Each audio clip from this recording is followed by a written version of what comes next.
தேவனுக்கு மகிமுண்டாகட்டும். ஆண்டவரும் உலக இரட்சகருமாகிய இயேசு கிறிஸ்துவின் உயிர்த்தெழுந்த உன்னதமான நாமத்தினாலே உங்கள் யாவருக்கும் ஸ்தோத்திரம். பிரியமானவர்களே, யாத்ராம் புஸ்தகம் 20ஆம் அதிகாரம் 12ஆம் வசனத்தில் வாசிக்கிறேன். உன் தேவனாகிய கர்த்தர் உனக்கு கொடுக்கிற தேசத்திலே உன் நாட்கள் நீடித்திருப்பதற்கு உன் தகப்பனையும் உன் தாயையும் கனம் பண்ணுவாயாக என்று கற்பனை ஒன்று. இந்த வார்த்தை, நீங்கள் அநேக ஜனங்கள் தன்னை பெற்றெடுத்த தாயையும் தகப்பனையும் மறந்து விடுகிறதும் உண்டு. காரணம், தேவனுக்கு கீழ்ப்படியாதவர்கள், அதாவது ஆண்டவருக்கு கீழ்ப்படியாதவர்கள் தாயும் தகப்பனையும் கனம் பண்ண மாட்டார்கள்.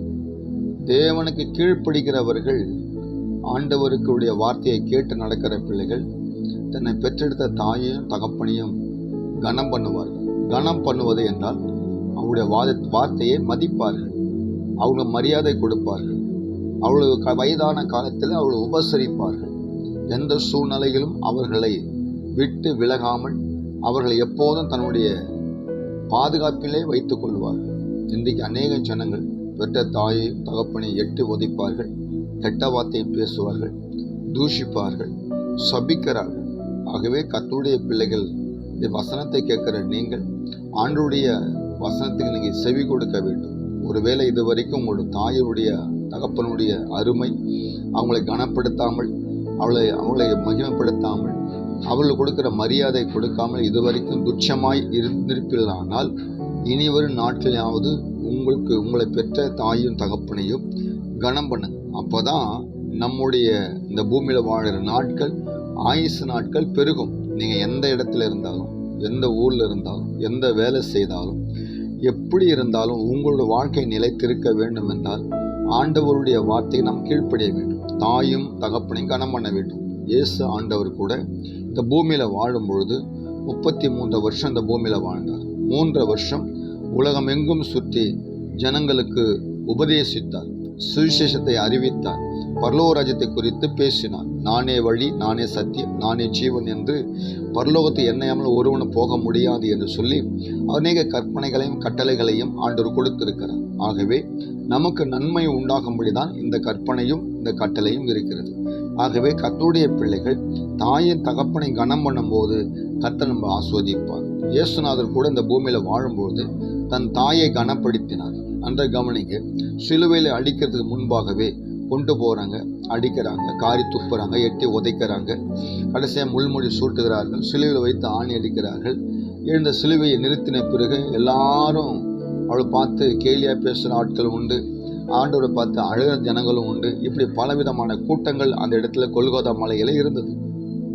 ஆனால் கடைசியாக ஆண்டவர் பேசின வார்த்தைகளை 7 வார்த்தை என்று வேதத்தில் வாசிக்கிறோம், அதை நம்ம தியானிக்கிறோம். ஆகவே இந்த 7 வார்த்தைகளை தியானிக்கிறதுல 3வது வார்த்தை தான் அதோ உன் தாய், அதோ உன் மகன் என்று பேசுகிற 3வது வார்த்தை நம்ம வாசித்து தியானிக்கிறோம். இது எதை காமிக்குன்னு சொன்னால், யோவானை பார்த்து சொன்னார், யோவானை பார்த்து அதோ உன் தாய் என்றார்.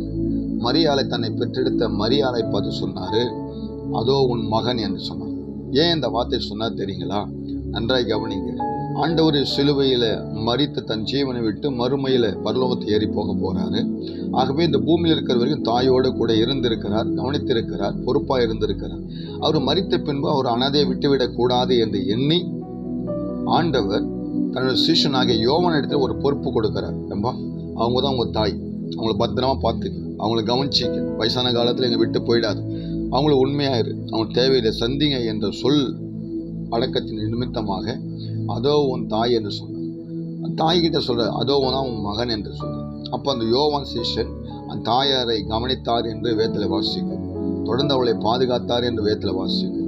ஏன் ஆண்டவர் மரித்தாலும் தன்னுடைய தாயை ஒரு பொறுப்போடு கொடுத்து விட்டு வேறு இடத்துல சீஷனிடத்துல கொடுத்துட்டு போகிறார். இன்னைக்கு நம்மை கூட ஆண்டவர் இந்த வார்த்தை நிமித்தமாய் நம்மளை தேற்றும்படியாக, ஒருவேளை இதுவரைக்கும் பொறுப்பில்லாத ஒரு மகனாக நம்ம இருந்திருப்போமானால் பொறுப்புள்ள மகனாக வாழ நம்ம காரியத்தை வாக்கி செய்யும்படி அந்த வேதம் கற்றுக் கொடுக்கிறது. எபேசியர் புத்தகம் 6ஆம் அதிகாரம் 1 வாசித்து பார்த்தீங்கன்னா, பிள்ளைகளே உங்கள் பெற்றோருக்கு கீழ்ப்படியுங்கள், அதுவும் கர்த்தருக்குள் கீழ்ப்படியுங்கள், இதுதான் நியாயம் என்று சொல்லப்படுகிறது. ஆகவே உங்கள் பெற்றோருக்கு நீங்கள் கீழ்ப்படியும், கர்த்தருடைய வார்த்தைக்கு உட்பட்டதாக இருந்தால் தாயின் தகப்பனை நீங்கள் கனம் பண்ணி அவள் கீழ்ப்படிந்திருங்கள். கர்த்தர் உங்களுக்கு தீர்க்க ஆயுசு நாளை கொடுப்பார். ஒருவேளை உங்கள் தாயை நீங்கள் அவமானப்படுத்தியிருப்பீர்கள் ஆனால், ஒருவேளை அலட்சியமாக இருந்திருப்பீர்கள் ஆனால், ஒருவேளை தன்னுடைய மனைவி பேச்சை கேட்டு சகோதர பேச்சை கேட்டு போட்டி போட்டுக்கணும், அவங்ககிட்ட சாப்பிடு இவங்ககிட்ட சாப்பிடு, அவங்க கொடுப்பாங்க இவங்க கொடுப்பாங்க என்று சொல்லலாம் துருபதேசம் பேசி வாக்குவாதம் பேசி வாழ்க்கை கழிக்கிறதை விட, பெற்ற தாய் தகப்பனை கனம் பண்ணும்போது, நாம் நம் தாயை கவனிக்கும் போது நமக்கு பிறக்கிற பிள்ளைகள் நம்மை கவனிப்பார்கள் என்று மறந்துவிடக்கூடாது. மனுஷன் எதை விதைக்காரனோ அதை தான் அறுப்பான். ஆகவே நீ கொள்ளு விதைச்சிட்டு நெல்லெல்லாம் இருக்க முடியாது, கொள்ளு தான் இருக்க முடியும். நீ வினையை விதைச்சினா வினை தான் இருக்க முடியும், தினையெல்லாம் இருக்க முடியாது. தப்பு செஞ்சவன் உப்பு தின்றது போல கண்டிப்பாக மனுஷன் எதை செய்தானோ அதுக்கு கண்டிப்பாக பெற்றுக்கொள்வான். ஆகவே நீங்கள் நானும் தாயும் தகப்பனையும் கனம் பண்ணும்போது நம்மை பெற்ற பிள்ளைகள் நம்மை கனம் பண்ணுவார்கள் மறந்து விடாதீங்க. ஆகவே நீங்கள் எதை விதைக்கிறீர்களோ அதுதான் அறுப்பீர்கள் என்று நினைவில் வைத்துக்கொண்டு, உங்களை பெற்ற 10 மாதம் சுமந்து உங்களுக்கு கஷ்டப்பட்டு பல இடத்துல வாயை கட்டி வயிற்றை கட்டி பலவிதமான கஷ்டத்தின் மத்தியில், துக்கத்தின் மத்தியில், துயரத்தின் மத்தியில் உங்களை பெற்றெடுத்த பலத்த தாயை தகப்பனை மறந்துடாதீங்க. கர்த்தர் உங்களை ஆஸ்வதிப்பாராக. உங்கள் ஆயுசு நாட்கள் பெருகும்படியாய் தேவன் கொண்டு இந்த வாக்குத்தத்த வார்த்தைகளுக்காக இந்த நாளிலே கர்த்தர் நம்ம பேசின வார்த்தைகளை கர்த்தர் நன்றி சொல்லுங்க. ஆண்டவர் தாமே உங்களை ஆஸ்வதிப்பாராக. ஜெபிக்கலாம். இரக்கத்தின் ஐஸ்வரமுள்ள பரலோக பிதாவே, எங்களுடைய வாழ்க்கை தீர்க்க ஆயுசு நாட்களில் இந்த பூமியில் நம்ம வாழ்வதற்கு, உன் நாட்கள் நீடித்திருப்பதற்கு உன் தகப்பனின் தாயை கனம் பண்ண வேண்டும் என்று கற்றுக் கொடுத்த அந்த வேத பகுதிக்காக நன்றி செலுத்தும். இது கேட்கிற சிறியோர் பெரியோர் தேவதாச யாவரையும் ரட்சித்து காத்துக்கொள்ளும். இந்த வசனத்தின்படி நடக்க கிருபை தாரும். இயேசு மூலம் வேண்டுகிறோம் நல்ல பிதாவே. ஆமென், ஆமென், ஆமென்.